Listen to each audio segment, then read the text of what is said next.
You see, we need meaning to our life. Some people make it their kids. But of course it is their kids the way they want them. And when it's not the way they want them, well, the meaning to their life collapses and they're left with loneliness, meaninglessness. Some make it their wife. And when the wife is satiated, it's got used to them, starts to dream of more that they can't be given from the husband, then they go. They try and find it somewhere else. And in a way it's right, you see, both the children and the wives. And of course husbands do the same, don't get me wrong. They're right to move on because what's in the world can never satisfy. It's transitory. You know, even if, say, the wife loves you, or the husband, let's shift ground, shall we? He's going to die sometime, or you will die. The relationship, as regards the style it's in at least, you know, the life you're leading, is passing. It depends on neighbours and jobs and wealth holding and what governments do and so on. It's passing. So your meaning to life has to be attached to something eternal. The only thing conceived of that's eternal is God.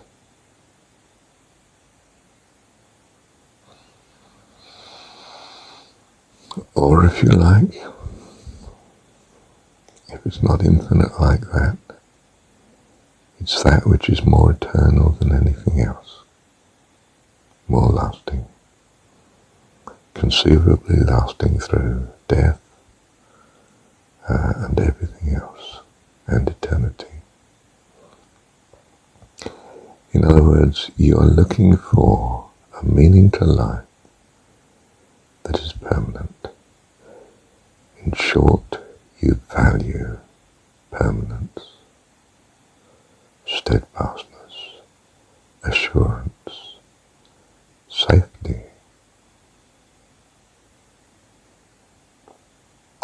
endless provision, loving care and kindness.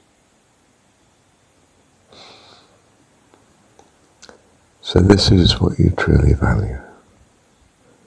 And whilst you pour your resources into anything else, well, you're just spending it on the transitory. So what would it be to pour your resources into God being your meaning in life? Well, you would seek out understanding of Him, consciousness of Him, faithfulness to Him. Nothing new here is there. You would put God first in your life. And you would care for all other things in that you understand all other things to be of Him. And if you don't understand all other things to be of Him, then you will ignore or use and misuse that which is not of Him. So, how do you now view other things like children and partner and friends and so forth, people you meet with? You may see them as someone that God treasures as much as you wish to be treasured.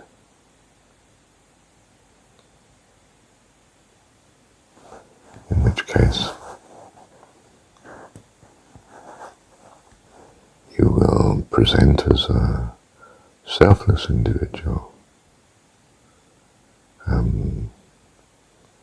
knowing that putting your God first implies automatically caring for what he cares for, and your belief is that he cares for all that he's made, and he's made all. Is that the ideal? Well, let's take the reverse. Let us suppose that he's God and he only values yourself. Me, so to speak. Well, you value others. Some saints don't seem to value others. I'm not sure as you call them saints. Some mystics, they're recluses. They take themselves away from all life, sit in a cave somewhere, away from people.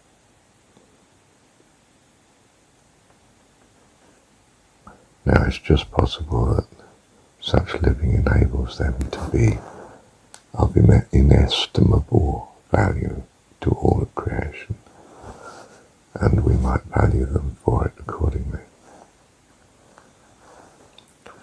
But it's also possible to be attracted to such isolation because you believe that in so doing you will be utterly safe and secure in the kindness of your God that you understand, which is, you might understand that kindness to be really only for yourself.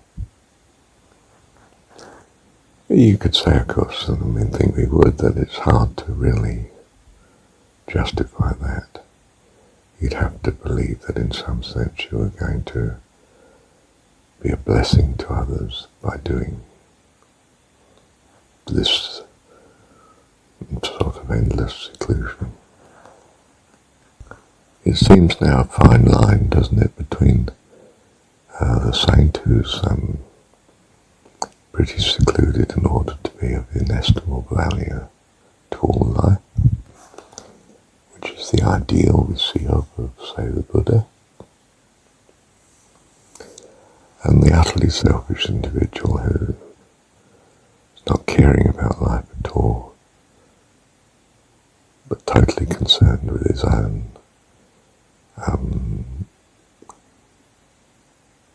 self-development, right place with God. And leaves God to look after humanity and so forth, as he trusts him to do. So of course he's willing to let others suffer around him because, well, he's suffering everything to follow God. That's the only way, isn't it?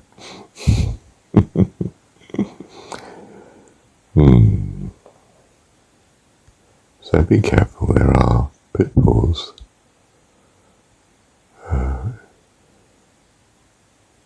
On the way or on the side of the way, even to the most nobly conceived path. So what we do have to do then is either have a heart that automatically picks up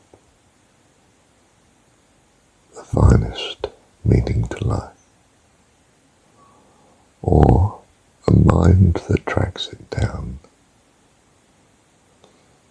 The second one is clearly a bit hazardous in that we might not be too able and track down the wrong goal. And the former, the other one, where we just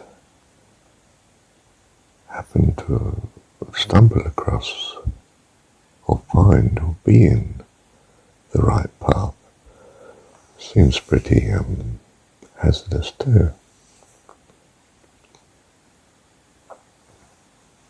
If we say, well, it's found by trust, we could clearly still be trusting the wrong thing. And this is the worry we see of those around us, that they put their trust in the wife or the kids or the job or the home or the government even, or the employer. Well, I suppose that's the job, isn't it? Or one's the job and one's the career. The career doesn't particularly put your trust in the employer, does it?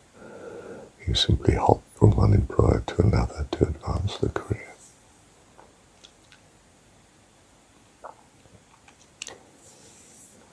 So we need to be on a reliable path that finds us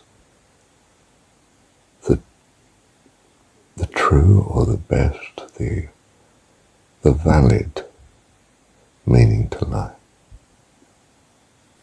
How do we do that?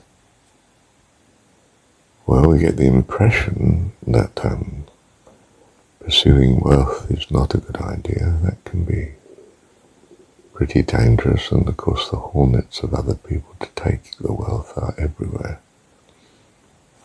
So you become a pretty defensive wealth holder in the end, and spending so much concern on the defense that you end up not very happy and,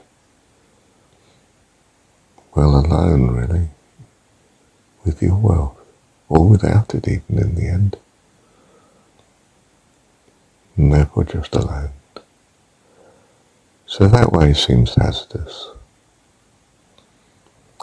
Now if it's a person, like a lover or wife, husband, daughter or son, grandchildren, neighbour or fellow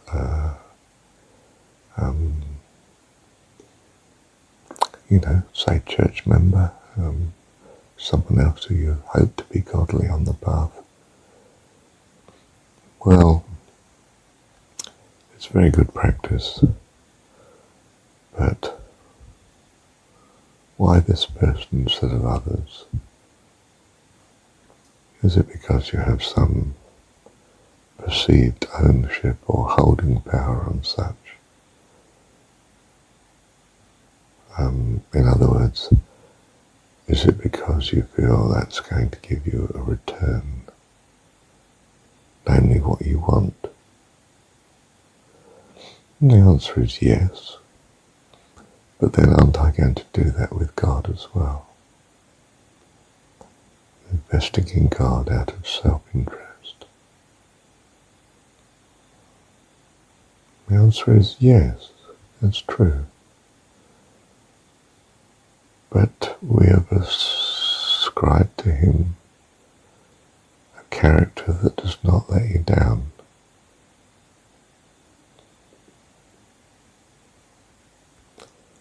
Whereas others, people in the world,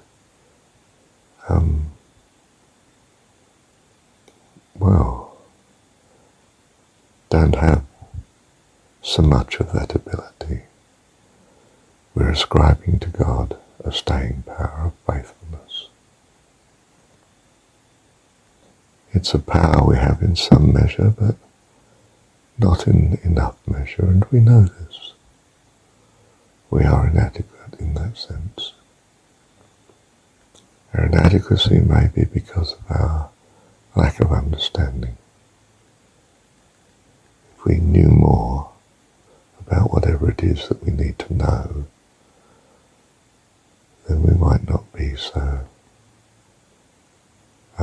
selfish. But then we may have experienced a life in which selfishness teaches us that selfishness destroys all happiness and friendship and all that we need. So we move away from such goal. Out of selfish interest, you might say.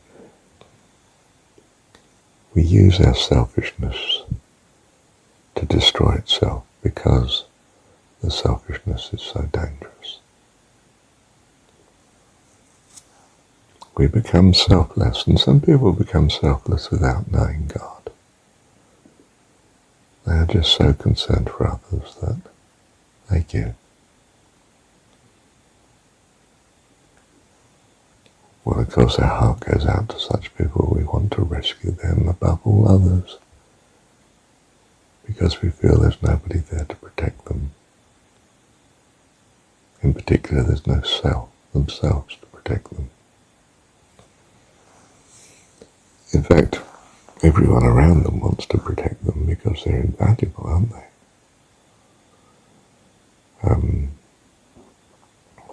And you don't want them to be destroyed because they have such an inclination to help others. So you can see that, very simply, selflessness is invaluable. It's invaluable from a selfish perspective, but even from a selfless perspective.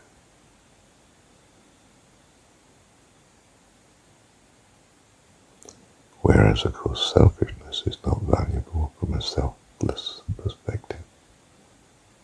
And that's pretty obvious, isn't it, by definition?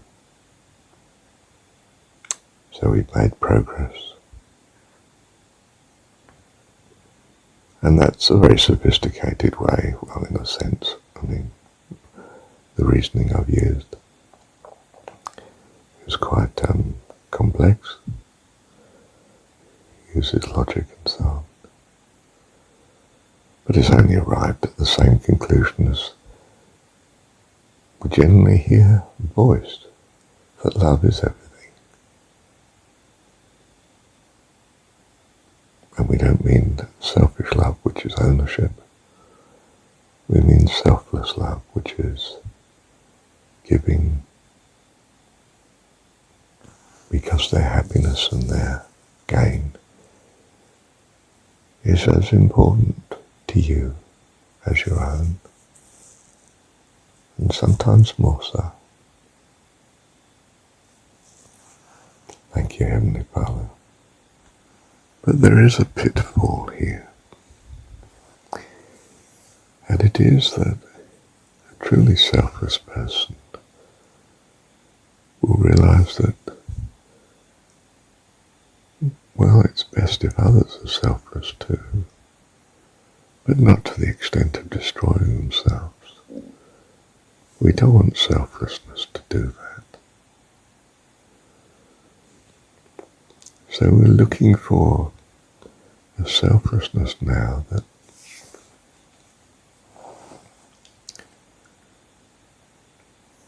doesn't value others above oneself, so that you destroy yourself in doing it. We don't want selflessness to destroy selfless people, do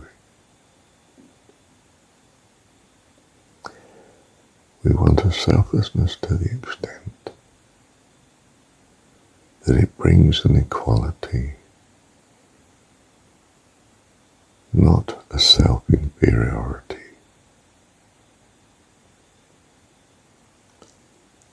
In other words, when we say love another as yourself,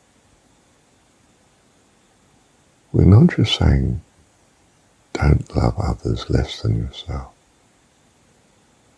but don't love others more than yourself. No selfless individual would want that. Thank you, Dad.